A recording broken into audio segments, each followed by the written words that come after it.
যে জায়গাগুলোতে আওয়ামী লীগ চাঁদাবাজি করতো সেই জায়গাগুলোতে এখন কারা চাঁদাবাজি করে?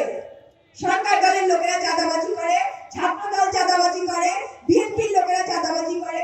তার মানে হাসিনা পালায় গেছে ঠিকই, হাসিনার যে অফিস আদালত সেটার দায়িত্ব, হাসিনার যে চাঁদাবাজি, হাসিনার যে সন্ত্রাসী কর্মকাণ্ড সেটার দায়িত্ব বিএনপি নিয়ে নিয়েছে। লোডশেডিং কিংবা ঘরের বাইরের তীব্র গরমে ওয়ালটন রিচার্জেবল ফ্যান থাকলে থাকবে শুধু বাতাস আর বাতাস। আজকে তারেক রহমান বেগম জিয়ার সন্তান হয়েও সে তার কথা রাখে না। যে সরকার তার নিজের মায়ের আকাঙ্ক্ষা পূরণ করে না, সেই সরকার কিভাবে জনগণের সরকার হয়ে উঠবে বলেন?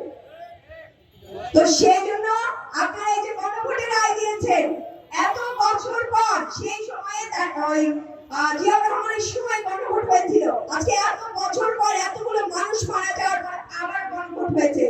গণভোটের উদ্দেশ্য ছিল দেশ সংস্কার, পুলিশ সংস্কার, মানবাধিকার কমিশন গঠন করা, কোন কমিশন গঠন করা, কিন্তু তারা কিচ্ছু করে নাই।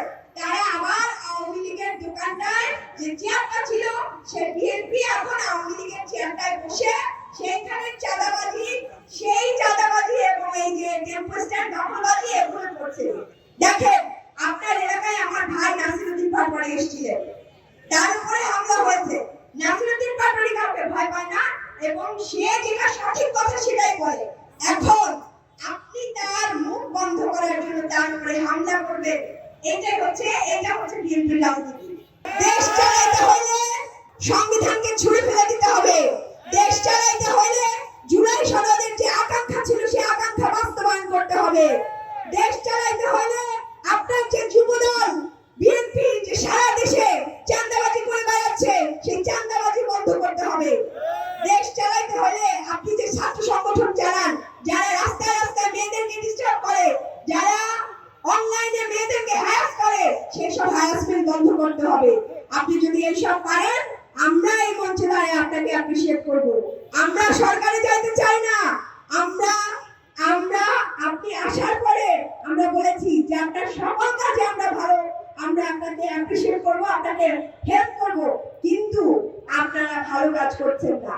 আপনারা কোন জায়গায় ছাত্রদল বিএনপি চাঁদাবাজি বন্ধ করতে পারেন নাই, কোন জায়গায় তাদের সন্ত্রাসী কার্যক্রম বন্ধ করতে পারেন নাই।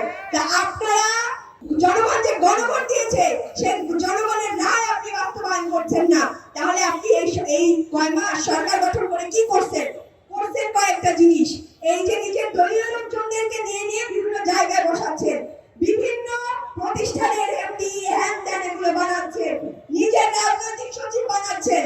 এগুলোতে জনগণের কি লাভ হয়?